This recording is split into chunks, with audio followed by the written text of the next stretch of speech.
talking about the internet and where you feature into that, obviously it's just a small part of the future, and being a futurist, it's only just an aspect of it. It's changed the way everything moves, but it certainly with regards to music. It's the biggest part. It's our Earth. Well, like, you remember, like, you see future movies and everything was in the sky? Like, it moved to the sky? That's where it is? That's the internet. Right. That's what it is. That's our sky. Yeah. That's our future sky. We kind of thought we knew what it was, and it's flying cars. We didn't get flying cars, but we can send movies like in 2 seconds. Yeah, you know? that's a very good point. It's a very good point. So you talk about it being in its early stages and it being really not even yet at a point where it's developed its true potential. I mean, what are the key things that you've learned in your journey? Because I'm fascinated to go down this road for a minute if you want. We could talk about this record. I'd love to. Yeah. But while we're here... This record is just the codes of that. Go listen to all my music. It's the codes of self-esteem. It's the codes of who you are. If you're a Kanye West fan, you're not a fan of me, you're a fan of yourself. You will believe in yourself. I'm just the espresso. I'm just a shot in the morning to get you going, to make you believe that you can overcome that situation that you're dealing with all the time. Can I ask you a question about that? Yeah. I want to talk to you about that aspect of your personality, because you said that you're not here to, be, it's all about you. You're here to help. And I believe you when you say that, man. I think, you've given us great records. You like to think about the way things are going to appear in the future. You keep your eye on things. You want to make, like you said, you want to make basketball tops for your old high school. You want to do things right. Yeah. Do you allow yourself the time to be good to yourself? Do you allow yourself any time for yourself at all? Do you know what I mean? I know you've got a good self-esteem in who you are, but you seem to be doing a lot for the bigger picture, for everything that's moving around you. Yeah. Do you give yourself time? Yeah, it's like family time. Yeah. It's what Kim gave me. Yeah. She gave me everything. She gave me a family. She gave me a support system. She was in a powerful enough situation where she could love me without asking me for money. Which is really hard for me to find. Yeah. What are some of the other things, that you've learned about yourself since you became a family man? I can't pinpoint that. I don't have the answer right on me. I got to think about it a little bit and give you a really good answer. Okay, cool. I've got like a lock and loaded amount of information that I'd like to express on a very wide scale that I'll give you. But if you ask me a question like that, I'll go back and think of it, and maybe I'll have the answer for you in a couple of days. Okay, no problem. Yeah. When you get other outlets, you can relax and give other outlets more breathing room. Meaning like, okay, when I did the Coachella performance, I had 30 dancers on stage, modern performance artists. And I had this lift, and I had the Roman wall, and I had like the Celine shirt and blah, blah, all this type of stuff. So when Jay told me he did Watch the Throne, he said, I don't want to use dancers, of course.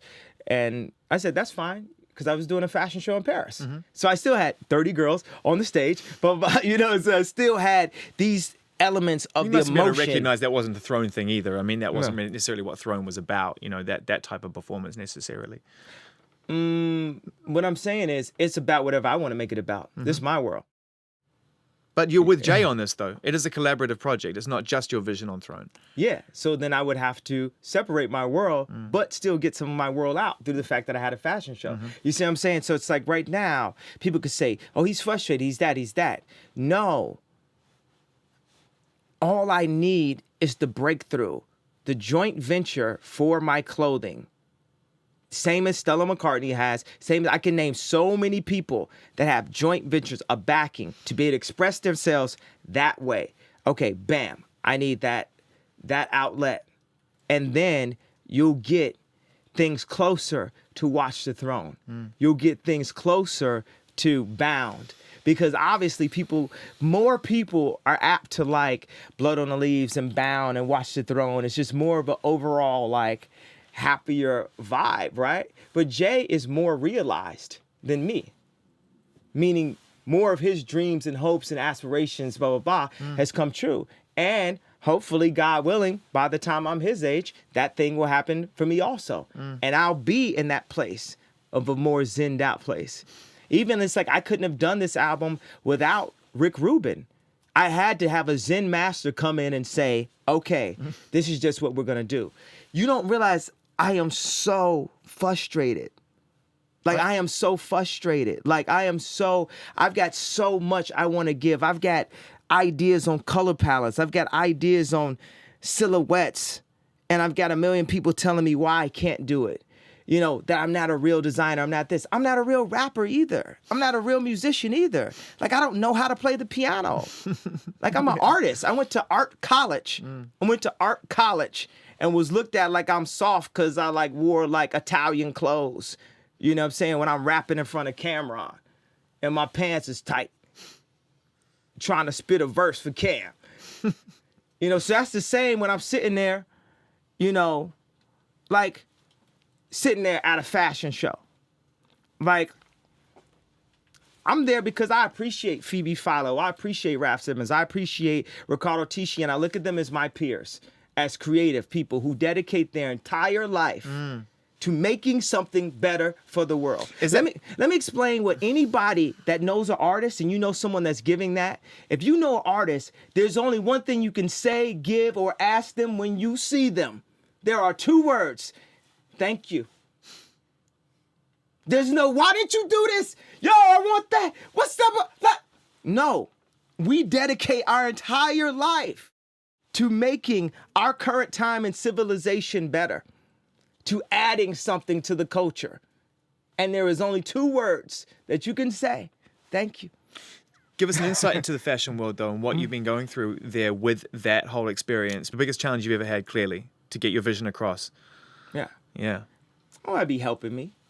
Is that partly, and please don't, take this the wrong way. I just mean this in the art for the process of conversation. Is that partly, do you think, because some of the people who are making fashion look at you and they go, well, you said it yourself, they dedicate their whole lives to one thing. You are exceptionally successful and gifted in this area. To move into their area, it's understandable. There's a human aspect of suspicion involved there because they're like, well, hang on a minute, this is our life.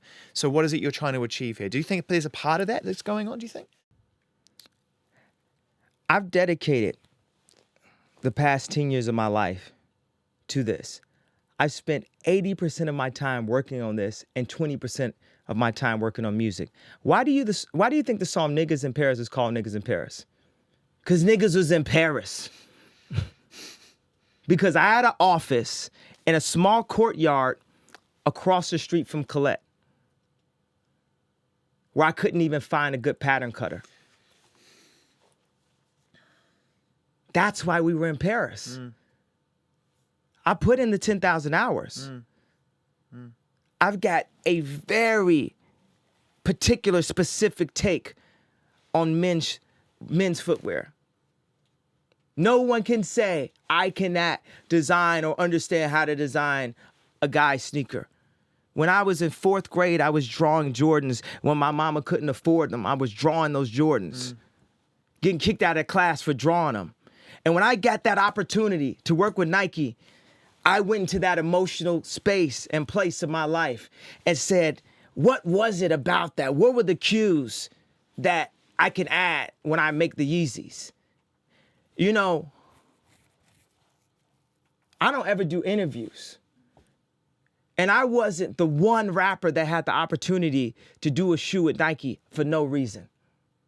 It means it has to be another step. It means it has to keep going. People didn't love the Yeezys the way they did for no reason. Picture this. For me to do the Yeezys and not have a joint venture backing deal with Nike the next day would have been like if I made Jesus Walks and was never allowed to make an album. If Drake made his first mixtape and was never allowed to be signed. If 2 Chainz only had 116.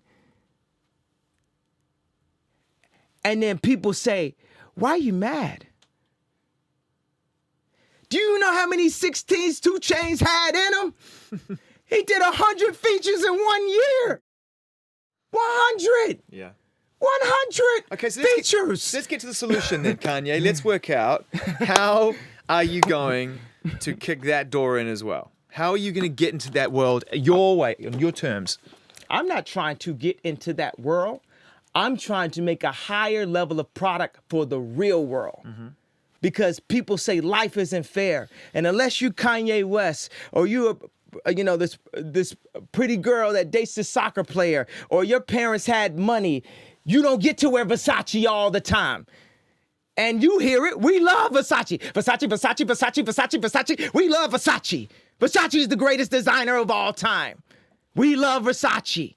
But unless you was to the point where you rap so good and knock down so many doors and produce so much shit that you was able to actually get Dame Dash to give you a record deal because you was a producer. Not because he liked your raps, but because you was a producer. Just because Dame knew what was up and he was downtown with the models and the artists and all that shit. Yo, look at this kid got some talent. You not affording Versace. The creators, they want to connect with people. These artists, the clothing designers, they want to connect with people the same way that music gets to connect with people. But the cost of silk is too expensive, and they won't lower their quality level. So I can spend $2 million on a record and give it out in a democratic way. They could spend all their time making the greatest dress in the world, and it's just impossible to hand make that many. Let me explain to you what a fashion office is like, right? Sometimes if you're working on an album, once it gets down to the last moments, there's 2 or 3 people in the studio, an engineer, a manager, the artist, a label guy, saying the masters are due tomorrow. Okay, they're due a day after tomorrow, but let's get them in.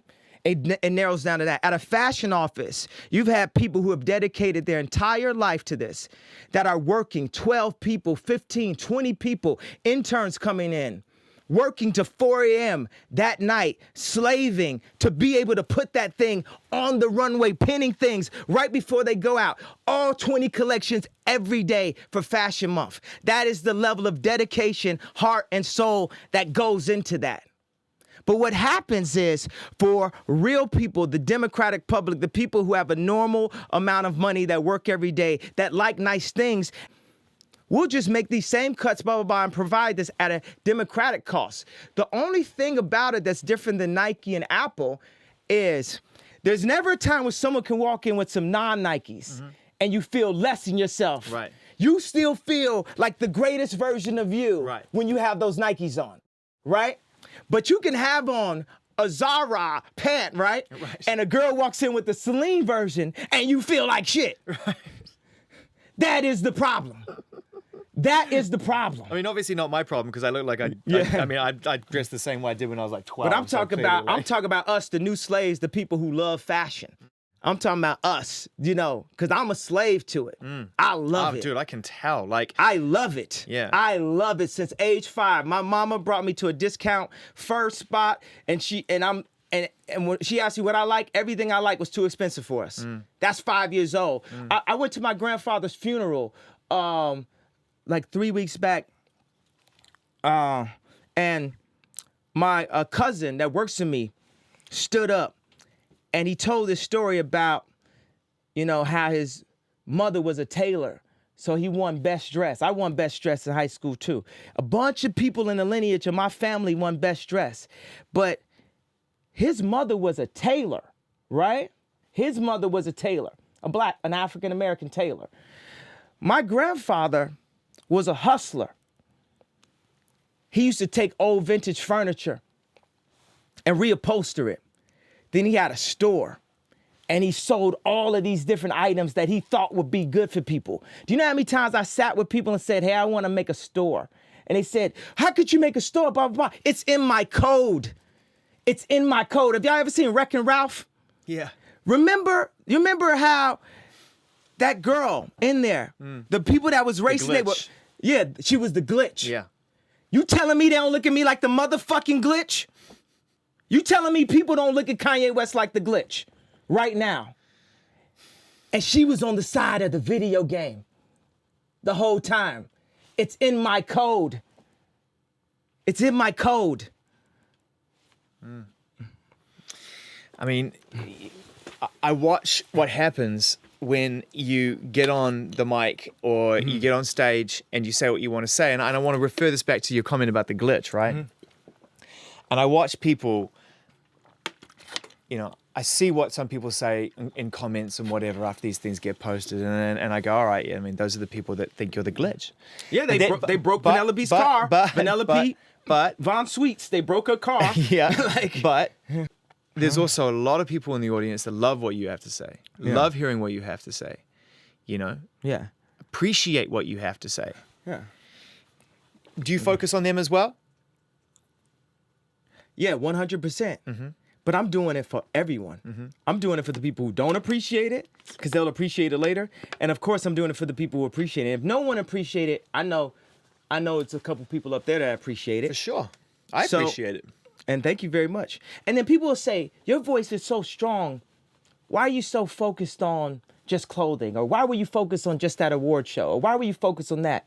The same reason why I sat there and focused on that Otis beat. When people didn't like Ham. And Miami Heat was losing. And I'm in the Mercer. And they literally write on the screen, who's watching the Throne, and show a picture of LeBron and stuff. And I said, I gotta watch out the Throne like it made Otis, right? And said, this I know. Niggas in Paris doesn't work without Otis. You have to bring the flowers to the door first.